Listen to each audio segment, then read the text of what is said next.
नमस्कार। आज लंच रे आमर अच्छी माछ नई माछ अच्छी मुंड पकई तेल गरम कर सोरिष मसला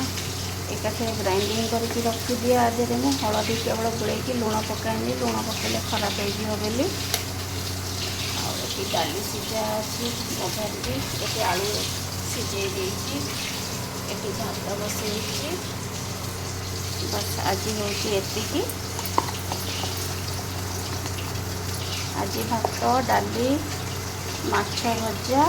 माछ तरकारी सोरिष देकी माछ भाजीदवा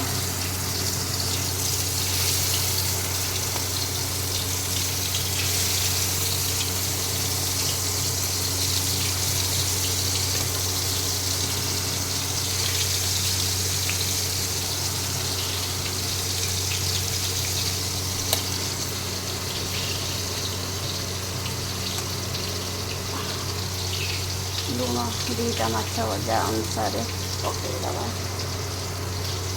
आगे पकईदबा आधे पियाज रसुण जीरा धनिया बाटे देती धनिया गुंड पकईले भल बास्ना हुए तो धनिया पकई गोटा धनिया शुखिला लंका पकई देती अदा पकाएनि अदा पकईले टे टेस्ट अलग भाया लगे तो भल लगे बस कंचा माछ रखा भूली जाइए तो भजा मछली लांज भाजी दूसरी आज खाली दीटा लांज भाजी देवी बस आमर आज लंच रे या सिंपल खाइबा सदा बेले आमर प्लीज जदि मो वीडियो भल लगुव निश्चय लाइक करेंगे शेयर करेंगे सब्सक्राइब करेंगे नमस्कार।